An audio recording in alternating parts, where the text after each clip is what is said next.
అందరికీ నమస్కారం అమ్మ. ఈరోజు మనం తెలుసుకుంటున్న అంశం ఏంటంటే 6వ తరగతి తెలుగులో 10వ పాఠ్యాంశమైన త్రిజట స్వప్నం అనే పాఠ్యాంశానికి సంబంధించి టోటల్ టెక్స్ట్ బుక్ గ్రామర్ని చూద్దాం. వీడియోలోకి వెళ్ళే ముందు ఇంకా మన ఛానల్ సబ్స్క్రైబ్ చేసుకుని వాళ్ళు దయచేసి సబ్స్క్రైబ్ చేసుకొని లైక్ చేసి షేర్ చేసి మీ ఫ్రెండ్స్కు రిలేటివ్స్ అందరూ సబ్స్క్రైబ్ చేసుకోమని చెప్పండి. నా ఛానల్ని సబ్స్క్రైబ్ చేసుకొని ప్రత్యక్షంగా పరోక్షంగా సపోర్ట్ చేస్తున్న వాళ్ళందరికీ పేరు పేరున ప్రత్యేకమైన హృదయపూర్వక ధన్యవాదాలు. అందరికీ ధన్యవాదాలు. దయచేసి వీడియోని మాత్రం స్కిప్ చేయొద్దు. ఉద్దేశం, కష్టాల్లో ఉన్న వీళ్ళను మంచి మాటలతో ఓదార్చాలి తప్ప ఇక్కడ వీళ్ళను అని ఉంది, అర్థమవుతుందా? ఇక్కడ వీళ్ళను అని తీసేసి వాళ్ళను అని పెట్టుకున్నాం, ఓకేనా? వాళ్ళను, ఎందుకంటే కష్టాల్లో ఉన్న వాళ్ళను మంచి మాటలతో ఓదార్చాలే తప్ప నిష్టమైన అంటే కఠినమైన మాటలు ఎత్తేసేలాగా మాట్లాడకూడదు. రాక్షసులు అంటే చెడ్డ మనసు కలిగిన వాళ్ళు కదా, కానీ రాక్షసుల్లో కూడా త్రిజట లాంటి మంచి వాళ్ళు ఉంటారని తెలియచేయడమే ఈ పాఠ్యాంశం యొక్క ఉద్దేశం. ఈ త్రిజట స్వప్నం అనే పాఠ్యాంశాన్ని రచించిన రచయిత్రి పేరు ఆతుకూరి మొల్లగారు. ఇది ఆవిడకి సంబంధించిన కవి పరిచయం. తర్వాత ఇక్కడ అవగాహన ప్రతిస్పందన సంబంధించిన విషయాలు ఇచ్చినారు. ఇక్కడ ఒక పద్యం ఇచ్చినారు, అర్థమవుతుందా? తన వారు లేని చోటను జనువింసుక లేని చోట జగడము చోటన్ అనుమానమైన చోటను మనుజునకు నిలువదగదు మహిళ సుమతి. ప్రశ్నలు: తనవారు అంటే ఎవరు? మన మంచి కోరుకునేవారు. జగడం అంటే ఏమిటి? కొట్లాట, రగడ. ఈ పద్యం ఏ శతకంలోనిది? సుమతి శతకంలోనిది. మనిషి ఎక్కడ నిలవకూడదు అంటే పైనుండే 3 ప్రశ్నలు కూడా ఆ పద్యానికి సంబంధించినటివే కదా. కానీ ఇక్కడ ఈ క్వశ్చన్ క్లియర్గా ఇచ్చినాడు. మనిషి ఎక్కడెక్కడ ఉండకూడదంటే జగడం జరిగంటే కొట్లాట జరుగుతున్న చోట ఉండకూడదు.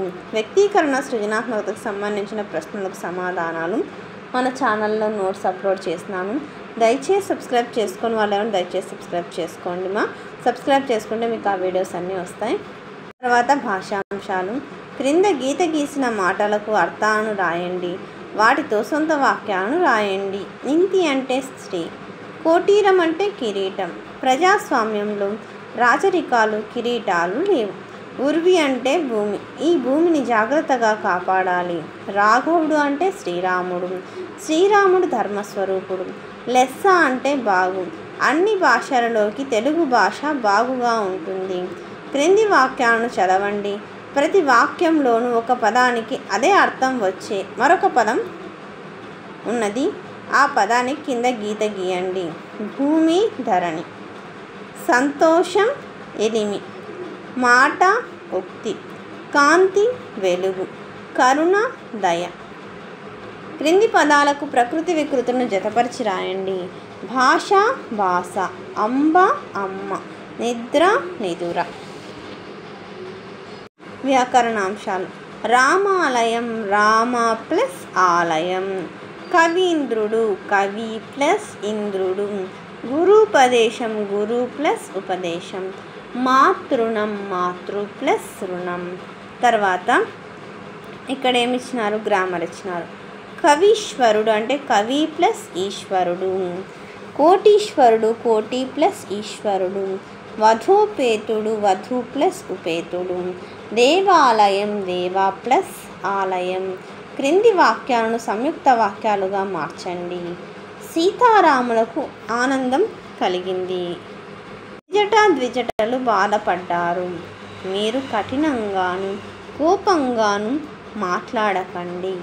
హనుమంతుడు గొప్పవాడు మరియు మంచి భక్తుడు. అపర్ణ సంగీతం మరియు నృత్యం నేర్చుకుంది. ప్రశ్నార్థక వాక్యం. హనుమంతుడు ఎవరిని చూశాడు? త్రిజట తన కళ గురించి ఎవరికి చెప్పింది? తర్వాత ఆశ్చర్యార్థక వాక్యాలు. ఆహా, అరణ్యం ఎంత చక్కగా ఉందో. అబ్బా, హనుమ ఎంత బలవంతుడు. అందరికీ ధన్యవాదాలమ్మా. ఇంకా మన ఛానల్ సబ్స్క్రైబ్ చేసుకుని వాళ్ళు దయచేసి సబ్స్క్రైబ్ చేసుకొని లైక్ చేసి షేర్ చేసి మీ ఫ్రెండ్స్కు రిలేటివ్స్ అందరికీ సబ్స్క్రైబ్ చేసుకోమని చెప్పండి. నా ఛానల్ సబ్స్క్రైబ్ చేసుకొని ప్రత్యక్షంగా పరోక్షంగా సపోర్ట్ చేస్తున్న వాళ్ళందరికీ పేరు పేరున ప్రత్యేకమైన హృదయపూర్వక ధన్యవాదాలు. అందరికీ ధన్యవాదాలు. దయచేసి వీడియోని మాత్రం స్కిప్ చేయొద్దు.